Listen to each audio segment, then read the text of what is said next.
Hey Canucks fans, should Alex Edler have had to fight last night? Well, probably not, but I'm glad he did. I'm Clay Emo, I'm at Canuck Clay on Twitter. I'm at Clayton Emo on Instagram. I'm the founder of the GLCPC, the Good Looking Canucks Positivity Club. This is my Canucks take all in one take. It's Clay's Canucks commentary for Friday, April the 30th. This is where we get Canucks insight that's positive and timely. Shout out to my Hall of Fame members, Jens95, simalexander, Justin Credible, nucksfan number 29, Lucas Gates, Chris Seifried, and Adam Broomfield. Thanks for your support as always, and thanks to the support of members of all levels. You are listed in my video description. If you want to become a member of the CCC Crew, press the join button underneath this or any of my videos or on the memberships tab on my YouTube channel. Great night last night from a standpoint of content creation. I appeared on The Nation with Rob Fay, had a nice 20-minute set there, and we had a lot of fun. Rob and I get along well. We trust each other, have good chemistry, and I think it shows on air. So once again, thanks to Rob Fay for having me on, and thanks to everyone who's reached out with your nice compliments. I appreciate it. Then I had my own post-game live stream, almost 65, 70 people on there, which was nice, despite the Canucks' brutal loss earlier in the evening, despite the fact that it was a Eastern time game. But I still, as you guys know, like to do my live streams at 10 p.m. So thank you on both accounts, and thanks for your well wishes. I have my final exam tonight for my 4th of 12 master's courses, so that will be, I'll be writing that later tonight as well. So thanks for your greetings, well wishes, and prayers in advance. Let's talk about last night's game. Not going to go through it all, but I want to talk about Alex Edler, then a bit of end with Cole Lind and Travis Green. But the main thing I want to talk about is Alex Edler. A lot of people talking about this fight that Alex Edler fought Wayne Simmonds 2 minutes into the game. Simmonds cross-checking Edler behind the net 2 or 3 times, and then they dropped the gloves. The actual fight itself wasn't much of a fight. I don't think Edler got even one punch in. What I remember is Simmonds throwing 6 or 7, none of them landing square, a few to the side of Alex Edler's helmet and head, to the back of his head.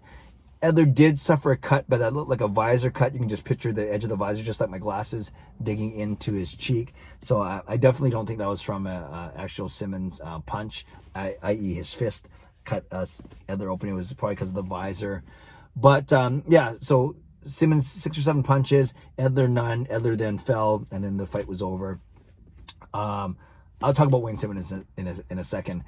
So did Alex Edler have to fight? And before I answer this, I've never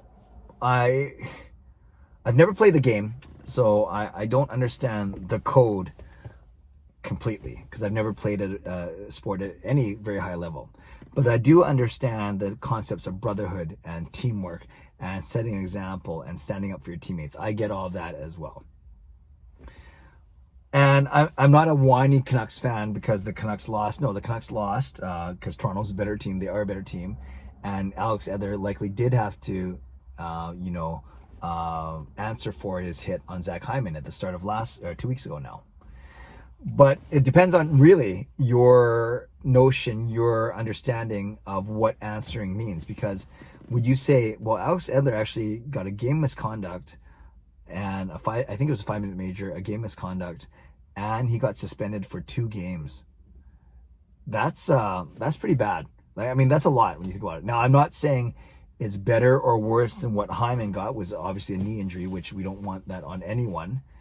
And Alex Edler did apologize. I don't know, I never heard that he reached out directly to Zach Hyman, but he did say in the media that he felt bad and it's never been his intention to injure people. And that set off a whole debate of whether or not Alex Edler is a dirty player. I say no, but he has had a few suspensions, but they're 8 years ago now. But that's another, we talked about that 2 weeks ago. The question is, did Alex Edler have to fight? And my first reaction is no, he did not have to, in that he did his time, i.e. the 5-minute major, putting the team, and the game misconduct, putting the team itself in a very shorthanded position. And then that was the night that Tyler Myers played 30 minutes. And then obviously Alex Edler missing the next 2 games due to suspension and then the appropriate lost salary that goes with it. So you could say that was already enough punishment, so to speak. And you can say that, which I am. I'm saying I don't think he had to fight, because especially, I don't think he had to fight. But then I'm okay that he did. Imagine if he didn't fight. Imagine if Simmonds dropped his gloves, or wanting Edler to drop gloves and Edler didn't. I have a feeling that guys like Simmonds and others would have gone after Edler the whole game. I'm not saying they would have been dirty or done anything outside the rule book, but every time they get a chance, they'd probably a quick slash here or a quick cross check here, or maybe finishing off the check a little hard or a little late. Those are some things that the Toronto Maple Leafs may have done. I'm not saying that they would have, but those are some things that they may have done. I think if the tide was reversed, if the tables were turned, so to speak, we'd probably expect our Canucks players to do the same thing too, to avenge one of your top 6 forwards who's out with an injury. So I get that. I really I understand where Toronto Maple Leafs fans and and I'm sure players and supporters are coming from. So and I do think I don't say you call this to his credit, but Simmonds let up a little bit. He could have pounded Edler when Edler was on his knees, easy uppercut.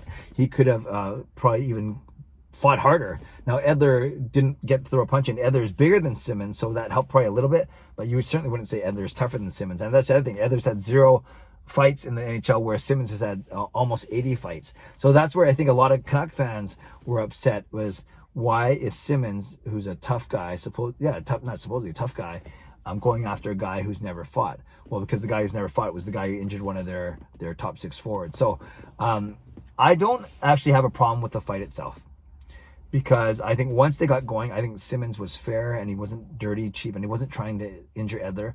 I think in Simmonds' mind, he was trying to get it over with as well.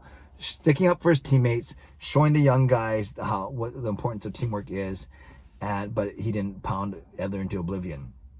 Edler, to his credit, and this is the part of the code I don't understand, but I get, he probably thought he should do it, just get it over with, and almost take one for the team, literally and figuratively, from a perspective of now the Toronto Maple Leafs won't be going after him for the entire game, right? And then having his teammates having to protect him and retaliate as well. So Edler took his lumps, and then guess what?